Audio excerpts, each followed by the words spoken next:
Hey guys, I'm Miss Cat, and today we're going to be reading The Princess and the Pea in our story tent.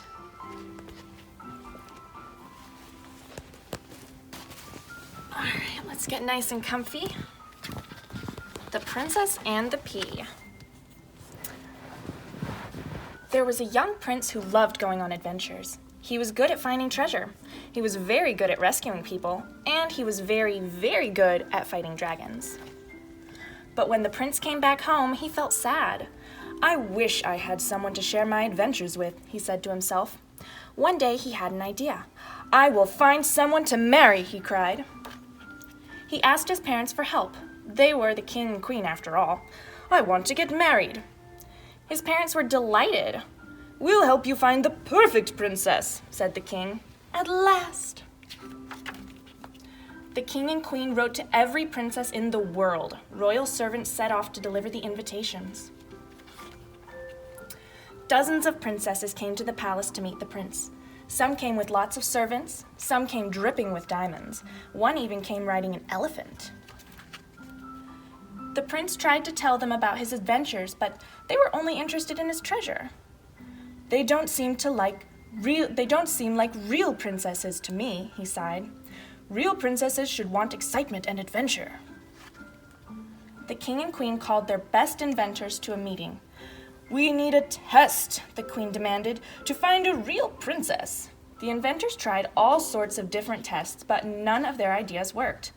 Then one inventor said, "I know how to find a real princess." The prince stepped forward. "How?" he asked.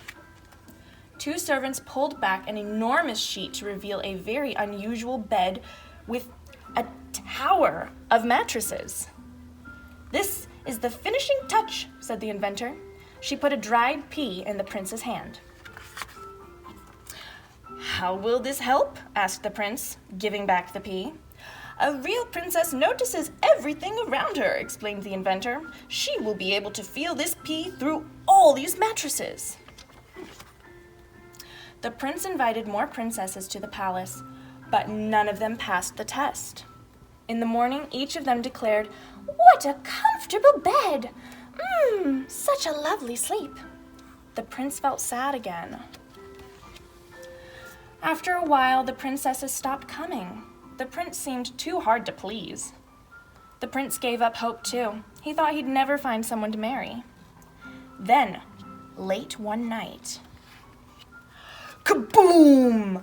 Thunder crashed, lightning flashed, rain fell in big fat drops. What was that? Through the noise of the storm, the prince heard a thump on the door. A wet, shivering girl stood on the palace doorstep. "I was caught in the storm," said the girl. "May I shelter here tonight?" The girl's sweet voice charmed the prince. He didn't notice her tangled hair or muddy clothes. "You may stay for as long as you like," said the prince. Squelch, squelch. As the girl warmed up, the prince told her all about his adventures. The girl listened to every word. All this talking made the prince feel sleepy. Soon he couldn't keep his eyes open. When the prince woke up, he was alone. The girl had gone. The next morning, the prince stared gloomily at his breakfast. "Why don't you go on another adventure?" asked the queen. "That will cheer you up." The prince sighed. He didn't want to go on another adventure all alone. Just then, the girl walked in. The prince jumped up. "Where have you been?" he asked.